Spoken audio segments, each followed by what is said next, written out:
سبحانك لا علم لنا إلا ما علمتنا إنك أنت العليم الحكيم ولا فهم لنا إلا ما فهمتنا إنك أنت الجواد الكريم. So the last point in the ruqya is the shirk. Sihr and seeing the future is shirk and kufr. That is well known. But there are other forms, shapes of shirk that many Muslims ignore and many Muslims practice. So the first of it is sacrifices for jinns. Whether it be black chicken or black sheep or milk or fruits or honey or money or cigarettes or wine or anything or candles that are lit for jinns, anything that is given for jinns, it is shirk. It is always shirk. And that is shirk that is bringing you out of Islam. May Allah Ta'ala forgive us. As well as you cannot be Muslim and worship an idol. So if you worship an idol even 1 minute a day or 1 minute in a year, you're not Muslim anymore. All your Islam is nil. And if someone asks you to slaughter a black sheep or a black chicken to cure yourself, you must know that it is shirk. Because Rasulullah said, "Dawu mardakum bis-sadaqat." Treat your ill people with alms, with sadaqat.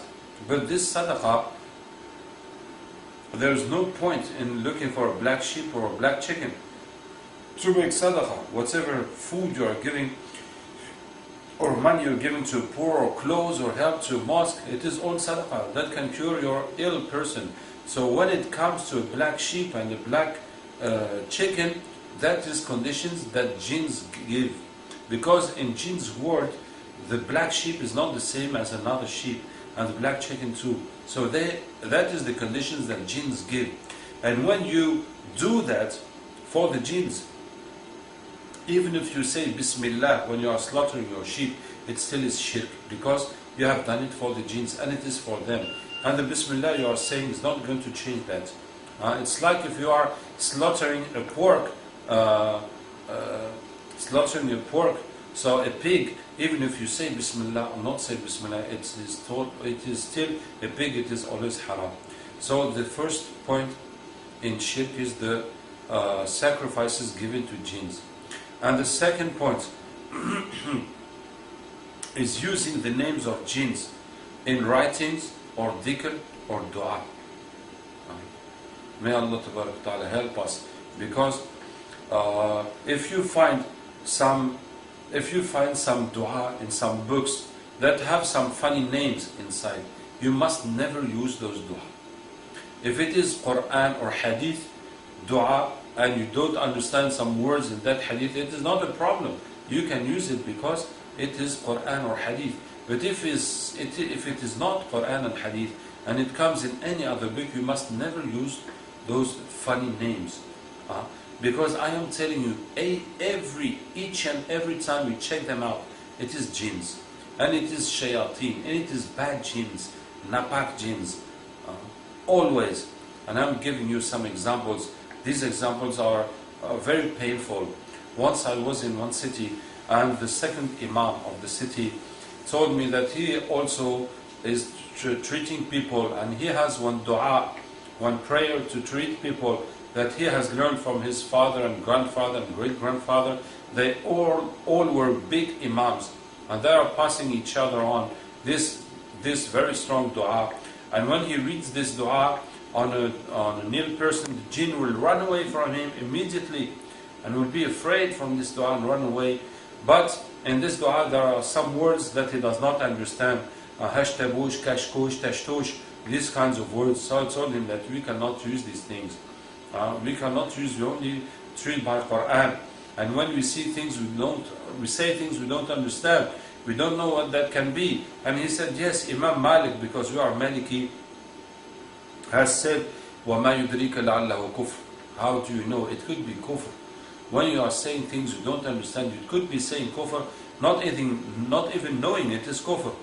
And I said, well, you yourself, you are telling me that Imam Malik has forbidden to do this, but you are doing it. Now, if you want, we're going to check those jinns. We're going to bring them by jinn catching and say what it is about and see what it is about. So he asked to see. So when we brought those jinns, bi'idhnillah tabarak wa ta'ala, they were shayateen. And it is words of kufr. When the person says them, the shayateen come to help him. You see how dangerous it is, how bad it is. And that really hurts me because some people are making kufr consciously, yani willingly. They have chosen to be with shaitan. For example, they're praying without wuzu, or they are making rituals, kufr rituals with Qur'an or any other things that are kufr. They have chosen to be kafir, to have the power of sorcery. But other people think it is karama, it is coming from Allah, it is a gift from Allah, and it is Allah's power, and it is something special that Allah has given them. And they think they are pious, but they are doing something that the religion did not accept. That is the point. They are doing something that the religion, and he himself says that Imam Malik has forbidden to do this, and he's saying things I don't know what it means, and I don't know where it came from, because he has had it from his great-grandfather. He says maybe the first one had it in a dream. Yes, a dream.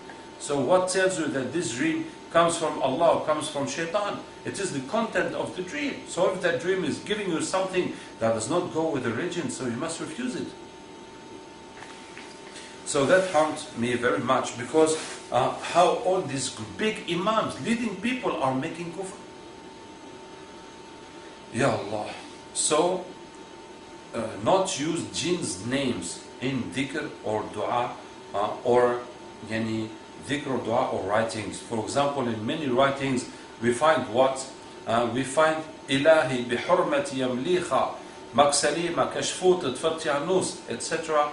wa kalbihim qatmir, and their dog qitmir, and their dog qitmir. And they say that this is the names of the ashab al-kahf, the people of the kahf, the people of the cave, the cave people that in Surah al-Cave, Surah al-Kahf. And even if it was the names of people of Kahf, what need do we have to ask Allah by those names? Do you ask Allah, Ya Allah, I ask you by the name of Muhammad, Ibrahim, Musa, Isa, and Nuh? We don't say that. So why should we look for the names of Ashab al-Kahf, the people of the cave, to ask Allah? And their dog Qatmir? Yani how can you say, Ya Allah, I am asking you by the importance of this dog that has died some 2000s of years ago? How can you say that? You're asking Allah by the value of the dog? This is really yani, this is not normal. To ask Allah by the value of the dog, and what's that dog going to do for you? La hawla wa la quwwata illa billah. Wa kalbihim qatmir, and their dog qatmir. And actually they are all names of shayateen. It is all names of shayateen. And we have brought this shaitan qatmir, that in some countries they put qatmir on the letters that they send by post, hoping that that qatmir they write on the letter will help that letter come to its destination, as that dog that has been guarding the cave for 300 years. Subhanallah, did Allah Ta'ala or Prophet ﷺ teach us to write qatmir on our letters so that it will be safe? So this shaitan qatmir told me that yes, he works to bring those letters to destination. So it does work. It does work. It gives some result. The shaitan qatmir will be keeping your letter until it comes to destination. But I asked him, what are you taking in exchange? He says, now I take what I want in their lives. So you are paying that post very, very high price. You are losing your faith because you are putting in the name of shaitan, asking that shaitan to keep your letter.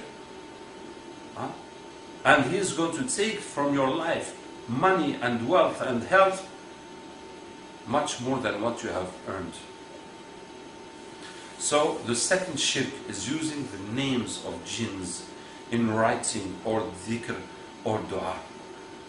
And the third shirk is rings and bracelets for protections and for luck, for good luck. So if someone gives you a ring, telling that can protect you, that there's the name of Allah in this ring, and has a big power, it always is shirk. It always is shirk. And it always is working with jinns. And the fourth shirk is tama'im, that is ta'wiz, hiriz, grigri, kitab. That one attaches on himself, on his body, in his house, in his car, in his workplace, in any place, for protection. Now understand me well, some ulama from Shafi'i and Hanafi have authorized the tama'im that only have Qur'an and dua inside. Not in Maliki, Hanbali, only in Shafi'i and Hanafi. Some ulama have authorized it, and not all of them, some of them. But only to write what is authorized to recite. Writing what you recite and keeping on you. Some have authorized this. So I'm not discussing about this. But in 95% of the cases that we take from our patients, we take off this tama'im, we open them to see what's inside. We nearly never find just dua and Qur'an. There always is something mixed to it. Jinns' names, like this Ilahi bihurmati yamliha, like the name of Badduh, like other names that are names of jinns, and numbers and signs, like stars and different signs and numbers, and squares with numbers. So I'm just going to tell you a word on the squares with numbers. So some people say that those numbers are names of Allah and verses of Qur'an. I have developed this in my website. I'm just saying one word. That Allah Ta'ala, you cannot replace Him by numbers. And you cannot replace Qur'an by numbers. This does not exist in Islam. Where does it come from? In Arabic, in time of Prophet ﷺ, Arabs did not have numbers. So they used letters for numbers. Alif is 1, Ba is 2, Ja is 3, Da is 4, Ha is 5, etc. 10, 20, 30, 90, 100, 200, 300, and that is the letters of the alphabet giving numbers. So if you take Allah, Alif is 1, Lam is 30, Lam is 30, and Ha is 5. That gives us a total of 66. That means the number of Allah is 66. So now, can you say 66, help me, 66, forgive me, 66, give me your mercy? It's not possible. If you write 66 over your bed or in any place, does that have any meaning? Absolutely no meaning. So why writing 66 and other things in a cross and keeping that with you, and you think that's going to protect you from something, that's going to do something for you? Absolutely not. That has no meaning. For example, we say Bismillah ar-Rahman ar-Rahim is 786. I did not check it out. But let's just suppose that it is 786. Can you eat? You say 786 and you eat. Or before going to toilet, you say 786 and you go to the toilet. Does that have any effect? Will that chase shaitan away from you? Would that give you any barakat? Absolutely not. That has no meaning, no effect. And if you think that the number of Allah is 66, how many other words will give you 66? Can you imagine? Many, many, many words are going to give you the same total of 66. Allah is 1 plus 30 plus 30 plus 5. So how many combinations can you do to get 66? Many combinations. And one day we call the jinn that hasn't had the number of 66. You see? So all that business comes back to jinns and shayateen and shirk. And Rasulullah said that the tama'im are shirk. These things we approach tama'im ma yu'allaq lil hifad, that you hang on you to get protection. And it is what Allah Ta'ala has said, وَإِنَّهُ كَانَ رِجَالٌ مِنَ الْإِنسِ يَعُوذُونَ بِرِجَالٍ مِنَ الْجِنِّ فَزَادُوهُمْ رَهَقًا. Some people were seeking the protection of jinns, and they harmed them even more. So this is the 4 kinds of shirk that you must leave. sacrifices for jinns, using the names of jinns in writing or dhikr or dua, rings or bracelets of chants or protection, and ta'wiz, hiriz, ktab, tama'im, grigri. All these things you put on yourself. Now, if you have a poster in your house that only has Qur'an and the names of Allah Ta'ala, there's no problem. But if it has numbers, you must leave it. And if it has squares with letters, you must also leave it. There was one very famous one that has Hafiz, and then Hafil, and then Hafiz, in square, in all different ways. Hafiz, protector. And under it, there's one verse of poetry that is written, لي خمسة أطفي بها حر الوباء الحاطمة المصطفى والمرتضى وابناهما والفاطمة. I have 5 to protect me from big dangers. Mustafa, Murtada, their 2 sons, and Fatima. You see? So the Hafiz, the protector he's talking about, is not Allah. Is not Allah. It is Muhammad sallallahu Ali, Hassan, Hussein, and Fatima. And don't tell me this is a Shia thing. This is used by Sunnis. Used by Sunnis. And we have called the jinn called Hafiz. You see? Hafiz. May Allah Ta'ala protect us. So if you have things in your house, check it that it only has dua and Quran and names of Allah Ta'ala, and it does not have anything else. May Allah Ta'ala help us and protect us. I'm going to introduce myself in the end of this. My name is Ben Halima Abderraouf. I'm born in 67, so now I am 45. I am Tunisian. My father is Tunisian, my mom's American. I'm living in France since 1986. So I also have French nationality. I am engineer in statistics and economics. I also have a master in Arabic language. I have converted to Islam when I was 15, and I have made hifz of Quran, and I am founder of a publishing house, Islamic Publishers, that in French that's called Le Figuier, where I have written and translated and published about 20 books on Islam. Among them is Hayat al-Sahaba, Sahaba Ka Zindagi, Life of Sahaba, that I have translated of Shaykh Yusuf rahimahullah, that I have translated into French.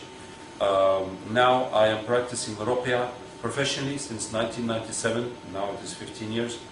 And since 2005, I'm spending all my time, most of my time, touring around in Africa and other places to treat people and to train people and to establish Ruqya centers. So today we have over 60 centers throughout 15 countries in the world. May Allah Ta'ala help us and guide us, inshallah. سبحانك اللهم وبحمدك نشهد أن لا إله إلا أنت نستغفرك ونتوب إليك سبحان ربك رب العزة عما يصفون وسلام على المرسلين والحمد لله رب العالمين.